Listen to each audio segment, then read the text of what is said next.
Hai teman-teman semuanya, kembali lagi di channel kita Andi Vela. Di video kali ini kita akan membahas tentang salah satu objek wisata di kota Semarang. Objek wisata ini sangat terkenal, yaitu namanya adalah Lawang Sewu. Jadi Lawang Sewu ini merupakan bangunan kuno peninggalan Belanda yang sangat terkenal dengan kisah-kisahnya yang penuh dengan misteri. Dan Lawang Sewu ini juga merupakan salah satu tempat yang paling angker di Indonesia. Jadi waktu kemarin kita lagi main ke kota Semarang, kita sempatkan nih untuk main ke Lawang Sewu. Jadi kita explore gedungnya Lawang Sewu ini, dan ternyata gedung ini memiliki kisah yang sangat menarik. Jadi sebentar lagi kita akan membahas sejarah dan kisah misteri seputar Lawang Sewu. Dalam bahasa Jawa, lawang artinya adalah pintu, sedangkan sewu itu artinya adalah 1000. Jadi gedung ini sering disebut sebagai Gedung 1000 Pintu. Sebutan Lawang Sewu ini diberikan oleh masyarakat sekitar karena banyaknya jumlah pintu yang dimiliki oleh Lawang Sewu. Meskipun pada kenyataannya jumlah pintu di Lawang Sewu ini tidak mencapai 1000. Namun Lawang Sewu ini memiliki banyak jendela yang tinggi dan lebar yang membuatnya terlihat seperti pintu. Pembangunan Lawang Sewu ini melibatkan dua arsitek asal Belanda yang bernama Profesor Jacob Kleinhammer dan B.J. Quindak dengan memanfaatkan tenaga ratusan rakyat pribumi. Bangunan utama dimulai dari tahun 1904 dan selesai pada tahun 1907. Sedangkan bangunan tambahan dibangun sekitar tahun 1916 dan selesai pada tahun 1918. Semua proses perancangan pembangunan dilakukan di Belanda, termasuk bahan-bahannya, itu semuanya dibuat dari Belanda. Setelah gambar rancangannya selesai, kemudian baru dikirim ke kota Semarang. Semua bahan bangunan seperti batu dan kaca dibawa menggunakan kapal kosong yang nantinya kapalnya ini akan digunakan untuk mengangkut hasil perkebunan seperti gula dan rempah setibanya di Indonesia. Gedung utama Lawang Sewu ini memiliki 3 lantai, lengkap dengan 2 sayap bangunan yang membentang ke bagian kanan dan bagian kiri. Jadi gedung Lawang Sewu ini ya, kalau kita lihat dari atas itu bentuknya tuh kayak huruf L gitu. Dan di kawasan Lawang Sewu ini ada 4 gedung, yaitu gedung A, gedung B, gedung C, dan gedung D. Kalau kita memasuki gedung utama di lantai 1, itu kita akan menemui tangga besar yang menuju ke lantai 2. Di antara tangga, terdapat kaca patri setinggi 3 meter yang menjadi daya tarik utama gedung Lawang Sewu. Gambar di kaca patri ini menceritakan tentang masa kejayaan Belanda di tanah Indonesia, dengan adanya simbol kota-kota besar Belanda, simbol kereta, dan simbol hasil perkebunan Jawa. Lalu beranjak ke gedung B di lantai 3. Nah, di lantai 3 ini ada sebuah loteng yang cukup luas. Dan di sepanjang dinding bagian kanan dan kiri itu terdapat banyak sekali jendela yang terbuka. Tapi anehnya nih ya, pas kemarin kita berdua ke sana ya, ke lotengnya itu kerasa kayak pengap banget ya. Gak tau kenapa. Terus baunya tuh juga agak nggak enak ya. Jadi kemarin pas kita ke loteng tuh emang kayak ada banyak kelelawar gitu ya. Di loteng itu ada banyak sekali kelelawar. Terus di lantainya juga ada banyak tai-tai kelelawar. Iya, banyak kotoran kelelawar. Dan yang paling aneh itu lantai 1 dan lantai 2-nya malah hawanya lebih sejuk. Iya, jadi kayaknya tambah ke atas tambah panas. Iya, gitu. Padahal yang di atas tuh jendelanya hampir di seluruh dinding jendela semua. Tapi anginnya nggak mau masuk. Nah, di lantai 3 ini dulunya adalah salah satu bagian yang paling vital ketika Lawang Sewu ini masih menjadi kantor pusat perkeretaapian Belanda. Karena di lantai ini semua arsip penting dan bekas administrasi itu disimpan. Untuk memberikan perlindungan yang maksimal, atap tempat penyimpanan dibuat menjadi 2 rangkap, supaya kalau atapnya bocor itu nggak langsung nembus ke bawah. Jadi buat ngamanin arsip-arsip penting itu ya. Semua bentuk bangunan, pintu, hingga jendela yang ada di Lawang Sewu ini mengambil ciri khas arsitektural Belanda. Lawang Sewu merupakan salah satu tempat bersejarah pada saat masa Perang Kemerdekaan Indonesia. Pada awalnya, Gedung Lawang Sewu ini berfungsi sebagai kantor pusat perusahaan kereta api swasta milik Belanda yang bernama Nederlands Indisch Spoorwegmaatschappij atau disingkat NISM. Perusahaan inilah yang pertama kali membangun jalur kereta api di Indonesia yang menghubungkan Semarang, Surakarta, dan Yogyakarta. Lawang Sewu menjadi kantor pusat yang digunakan untuk mengatur bisnis, percetakan, dan perencanaan perkereta-apian. Hingga akhirnya pada tahun 1942 sampai 1945, Lawang Sewu diambil alih oleh pihak Jepang sebagai Kantor Ryoku Sokyoku atau Jawatan Transportasi Jepang. Sejak itulah Jepang mulai mengendalikan perkereta-apian se-Jawa Tengah. Lalu pada tahun 1945, saat kekuatan Jepang mulai melemah pasca menyerahnya Jepang terhadap sekutu, Gedung Lawang Sewu diambil alih oleh Angkatan Muda Kereta Api atau AMKA sebagai markas Komando Perjuangan. Namun dalam mempertahankan gedung tersebut, AMKA membunuh seorang kepala eksploitasi Jepang dan membuat gelar Kempeitai dan Kidobutai. Mereka itu adalah pasukan tentara khusus Jepang yang terkenal dengan kekuatan, kekejaman, dan persenjataannya yang modern dan lengkap.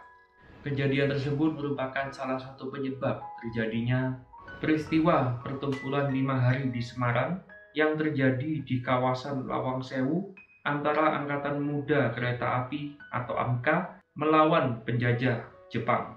Para pemuda Indonesia yang pada saat itu hanya bermodalkan bambu runcing diserbu dan kalah dalam sekejap.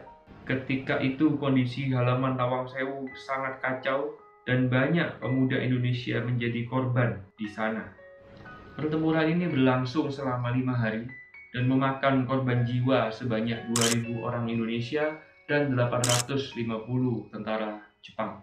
Lalu pada tanggal 17 Oktober tahun 1945, Lawang Sewu pun dibersihkan dan jenazah para pejuang Indonesia dikuburkan di halaman gedung Lawang Sewu untuk mengenang jasa-jasa para pahlawan yang telah gugur dalam mempertahankan kemerdekaan melawan tentara Jepang. Akhirnya pemerintah Indonesia membangun sebuah monumen Tugu Muda setinggi 53 meter tepat di depan bangunan Lawang Sewu. Setelah ditinggal oleh NISM, perusahaan kereta api milik Belanda, sebagian lahan Lawang Sewu juga digunakan sebagai tempat tahanan oleh Kempeitai. Kempeitai ini adalah polisi rahasia sekaligus polisi militer yang ditempatkan di seluruh wilayah jajahan Jepang termasuk Indonesia.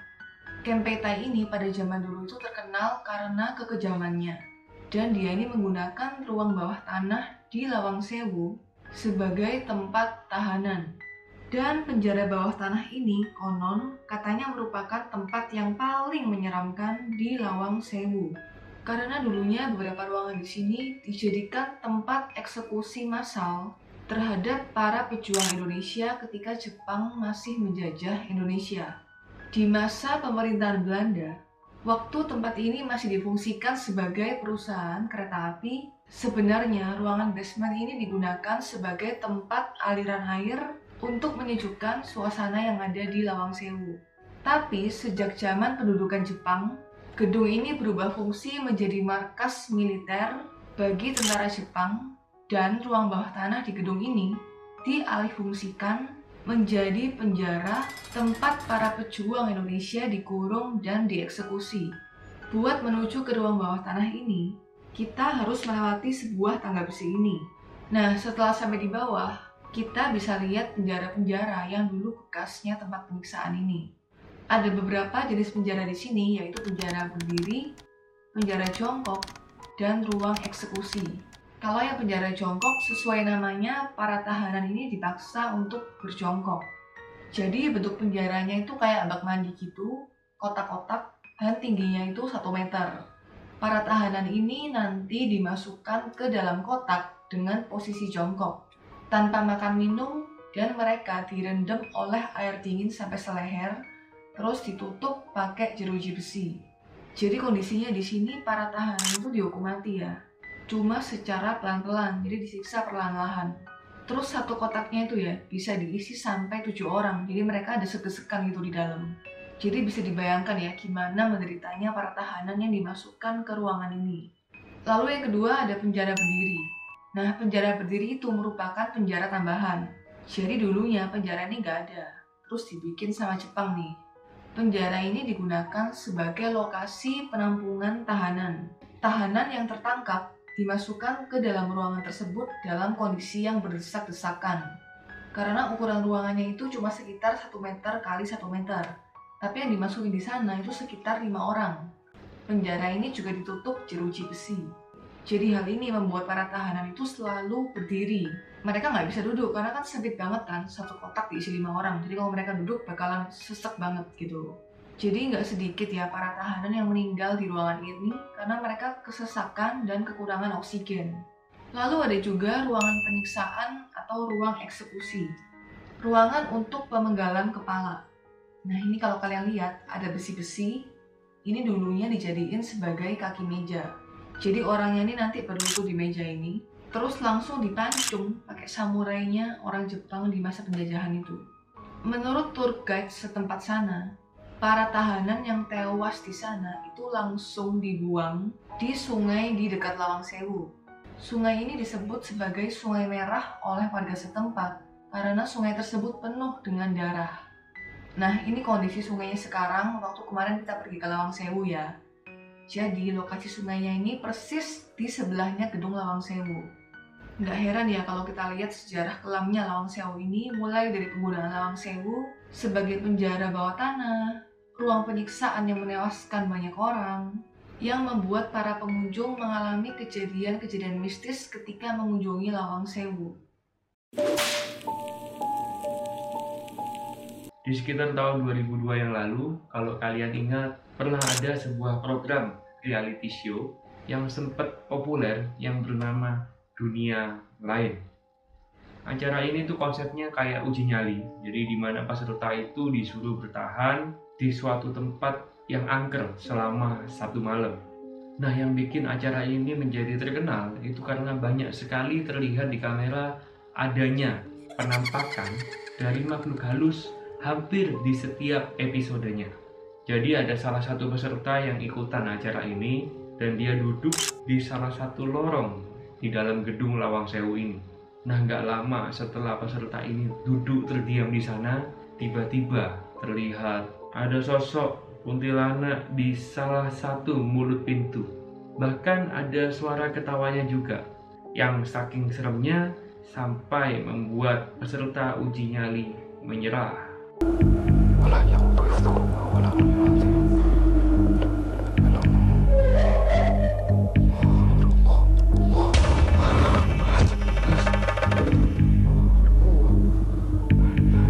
Masya Allah, Mas, tolong Mas, Mas, Allahu Akbar, Allah. Dan katanya si peserta uji nyali itu 3 hari pasca dia ikut uji nyali tersebut, dia meninggal dunia. Banyak masyarakat yang percaya dengan rumor tersebut, tetapi pihak televisi berkata bahwa hal itu hanyalah sekedar rumor belaka.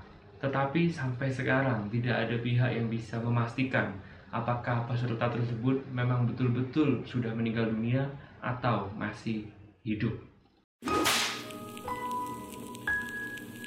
Saat ini, Lawang Sewu sudah diresmikan oleh pemerintah sebagai objek wisata Kota Semarang. Lawang Sewu ini bisa dikunjungi dari jam 7 pagi sampai jam 9 malam, dan harga tiketnya untuk satu orang dewasa itu harganya Rp10.000. Pengunjung juga bisa menyewa pemandu dengan harga Rp75.000, dan nantinya pemandu ini akan menemani kita dan menjelaskan ke kita tentang sejarah dan kisah-kisahnya Lawang Sewu. Cuma sayangnya, untuk ruang bawah tanahnya sekarang udah ditutup sejak tahun 2014 kemarin. Jadi kita udah nggak bisa lihat ke ruang bawah tanah lagi. Karena kalau aku dengar katanya tuh banyak kejadian orang yang kesurupan di ruang bawah tanah itu. Jadi ditutup supaya nggak ada kejadian yang aneh-aneh lagi. Dan saat ini Gedung Lawang Sewu ini juga digunakan sebagai museum. Di museum ini, para pengunjung dapat mempelajari sejarah perkereta-apian dengan mengamati peninggalan masa penjajahan, atau sekedar menikmati keindahan dan suasana arsitektur Lawang Sewu. Selain menjadi tempat wisata sejarah, Gedung Lawang Sewu juga dapat disewa untuk kegiatan pameran, pemotretan, dan pesta pernikahan. Jadi itu dia guys, sejarah dan kisah-kisah misteri seputar Gedung Lawang Sewu. Jadi kalian bayangkan ya, dari gedungnya yang begitu indah dan artistik, ya. luar biasa, ternyata di balik itu semua ada kisah-kisah yang sangat tragis. Ya. Kalau teman-teman sekalian ada yang berasal dari kota Semarang, atau udah pernah ke sana, kalian sudah pernah ke sana, sudah pernah eksplor ke sana. Mungkin jika seandainya ada informasi yang belum kita sampaikan, kalian bisa kasih tahu kita dengan cara komen di bawah. Oke, sekian video kita kali ini. Jadi thank you buat teman-teman sekalian yang sudah nonton episode Gibudi ini dari awal sampai akhir. Kalau kalian suka sama video kita dan merasa video kita bermanfaat, jangan lupa untuk selalu support kita dengan cara like, subscribe, dan nyalain tombol lonceng di bawah supaya tiap kita upload video baru kalian dapat notifikasi. Dan jangan lupa share ke semua teman-teman kalian. Oke, sampai jumpa lagi di video Andi Vela berikutnya. Bye bye.